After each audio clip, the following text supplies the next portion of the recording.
All right, let's jump right into this explainer. Today we're dissecting a wonderfully, absurdly pretentious fictional sci-fi novel about, well, literal nothingness.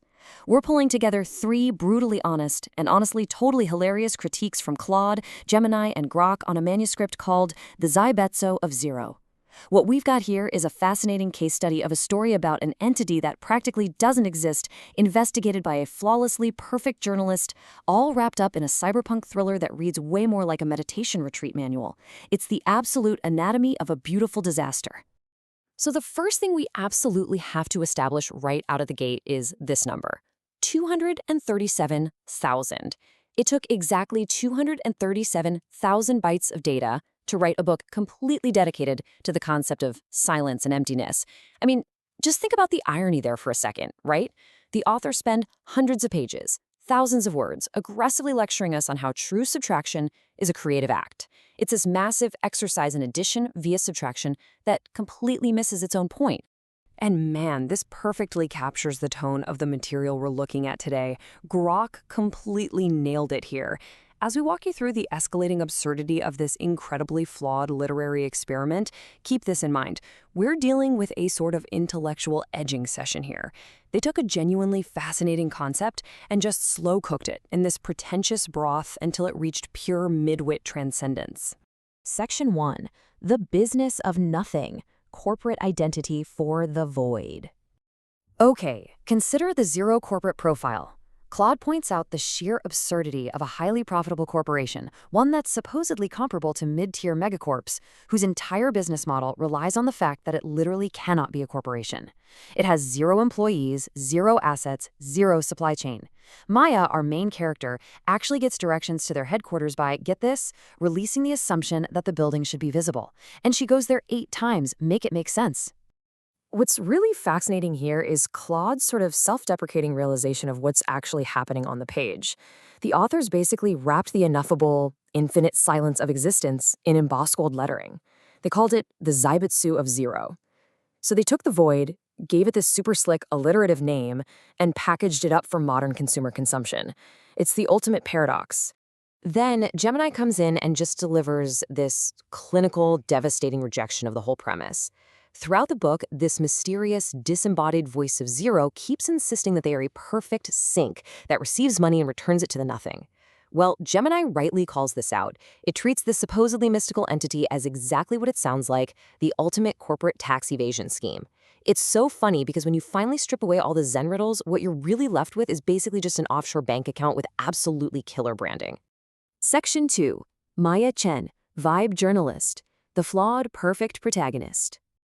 So, Maya's resume is just staggering. It's packed with civilization-altering events and massive global recognition. She apparently triggered something called the Singapore Dissolution. She's an absolute legend in this universe. And yet, her entire character arc is built on the fact that she's supposedly never been satisfied with a single story she's ever published.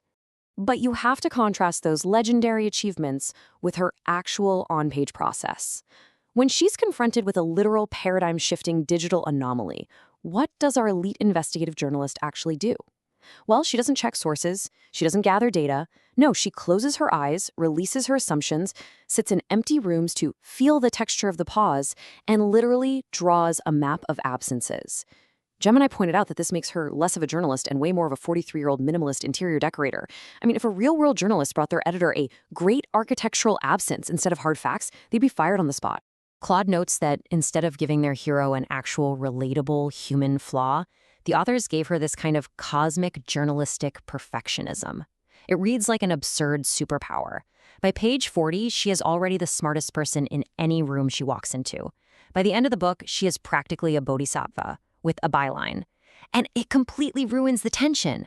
Maya isn't really investigating a mystery at all. She's just aggressively achieving enlightenment. Section 3. 4 Flavors of Blank.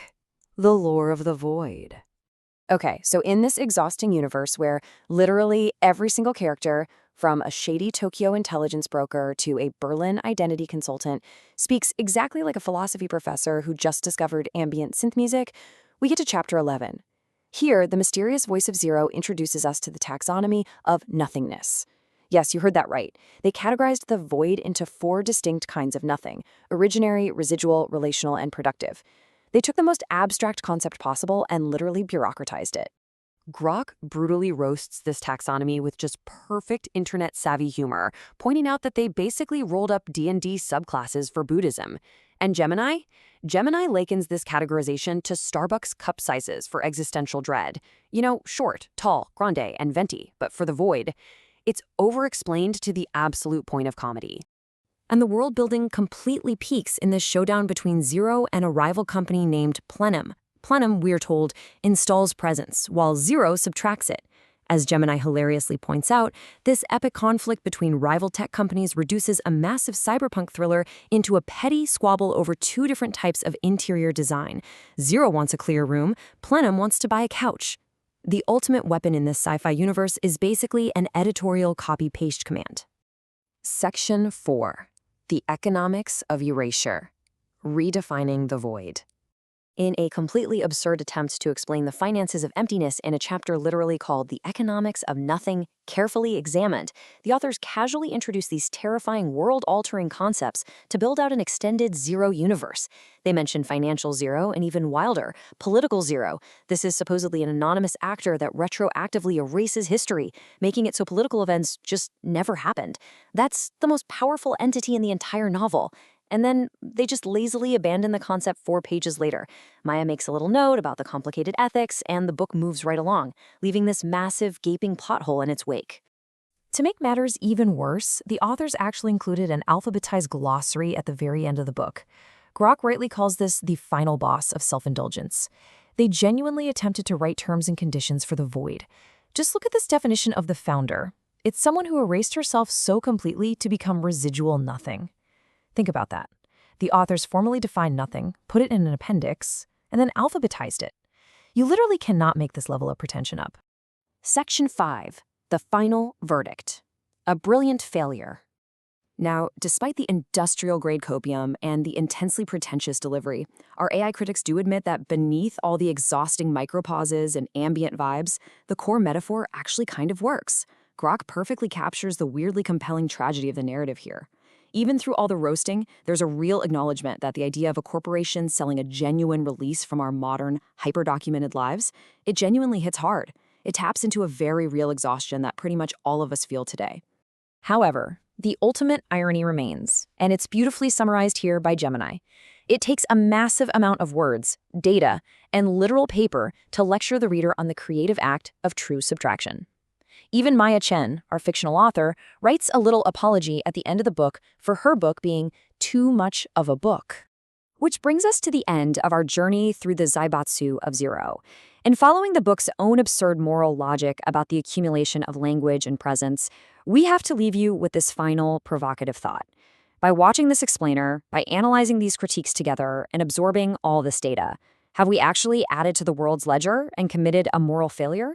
Are we further from the void now than when we started? Think about the weight of your own digital documentation today. I'll leave you sitting in the productive nothingness of that thought.